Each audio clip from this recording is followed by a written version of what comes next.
Fast food यानी कि तेजी से बनने वाला खाना। और ये तेजी से बना हुआ खाना खाना किसे पसंद नहीं होता। इसी तरह पिज्जा यंग जनरेशन से लेकर सभी में फेमस है।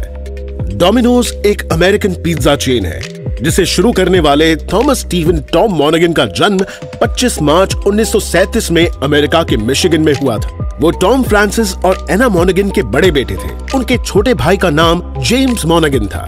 टॉम के पिता ट्रक ड्राइवर थे। उनकी कम इनकम की वजह से परिवार का गुजारा जैसे तैसे ही चल रहा था। और वहीं क्रिसमस वाली रात को जब सब फेस्टिवल मनाने में मग्न थे, टॉम के पिता का निधन हो गया। केवल 4 साल की उम्र में टॉम ने अपने पिता को खो दिया। उसके बाद उनके परिवार की आर्थिक स्थिति पूरी तरह से बिगड़ गई। टॉम की माँ उन्हें और अपने छोटे बेटे जेम्स को मिशिगन के एक अनाथालय में ले आई और उन्हें वहीं छोड़कर खुद नर्सिंग कोर्स करने चली गई। उसके बाद टॉम अपने भाई के साथ उस अनाथालय में करीब 6 साल तक रहे।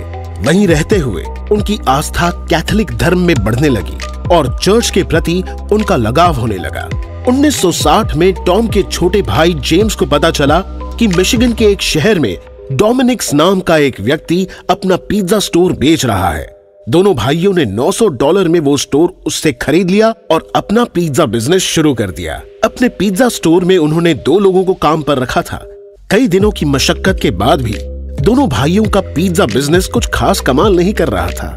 टॉम के छोटे भाई जेम्स अपने बिजनेस के साथ पोस्ट ऑफिस में नौकरी भी करते थे। जेम्स को बिजनेस में ग्रोथ नहीं दिख रही थी, इसलिए उन्होंने अपना आधा हिस्सा भाई टॉम को बेच दिया और अपनी पोस्ट ऑफिस की नौकरी में चले गए। टॉम अब अकेले थे, लेकिन उन्हें इस काम में मजा आने लगा, इसलिए उन्होंने इसे जारी रखा। पर आगे चलकर उन्हें डोमिनिक्स नाम से दिक्कत होने लगी, तो टॉम ने अपने पिज्जा स्टोर का नाम बदलकर डोमिनोज रखने का फैसला किया। टॉम ने जमकर मेहनत की और जल्द ही उन्होंने डोमिनोज के 1 से 2 और 2 से 3 पिज्जा स्टोर्स खोल लिए। डोमिनोज की बढ़ती सफलता की वजह से टॉम ने डोमिनोज का लोगो तैयार करवाया, जिसमें लूडो की डाइस की शेप पर 3 डॉट्स बने थे। उस पर 3 डॉट्स का मतलब डोमिनोज के 3 स्टोर्स था और उन्होंने सोचा जैसे जैसे उनके स्टोर्स की संख्या बढ़ती जाएगी वैसे वैसे डाइस पर डॉट्स भी बढ़ते जाएंगे। बड़ी ही तेजी से उनके डोमिनोज पिज्जा स्टोर्स की गिनती बढ़ती गई, लेकिन इतने सारे डॉट्स का लोगो पर आना मुश्किल था, इसलिए लोगो वैसा ही रहा। किसी भी बिजनेस को सफल बनाने के लिए उसकी क्वालिटी को अच्छा रखना बहुत जरूरी होता है। इस बात को ध्यान में रखते हुए टॉम ने अपने पिज्जा की क्वालिटी को बरकरार रखा और बाकी फूड आइटम मेन्यू से हटा दिए और फोकस सिर्फ पिज्जा पर ही रखा। उस समय अमेरिका में लोगों की जीवन शैली बहुत बदल रही थी। परिवार न्यूक्लियर होने से पति पत्नी दोनों ही जॉब किया करते थे और समय कम होने की वजह से बाहर खाने नहीं जाया जा सकता था। इसलिए टॉम ने होम डिलीवरी करनी शुरू कर दी।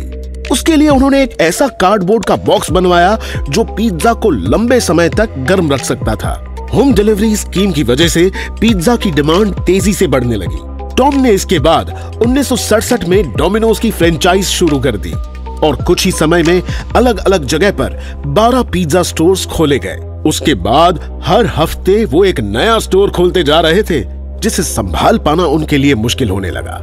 लेकिन वो कहते हैं ना, दुख के बाद सुख और सुख के बाद दुख के लिए तैयार रहना चाहिए।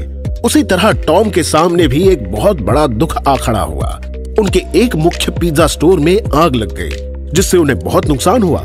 उसके बाद उनका बिजनेस गिरता ही चला गया और टॉम दिवालियापन की कगार पर आ गए। वे लगभग $1.4 मिलियन के कर्ज के नीचे दब चुके थे। उनके ऊपर 140 लेनदारों का मुकदमा भी था। कर्ज को वसूलने के लिए बैंक ने डोमिनोज की सारी फ्रेंचाइजीज पर कब्जा कर लिया।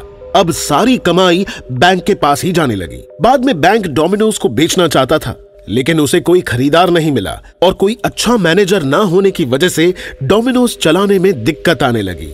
तो टॉम ने बैंक के आगे खुद को मैनेजर रखने का प्रस्ताव रखा और बैंक ने उन्हें हर हफ्ते $200 के वेतन पर रख लिया।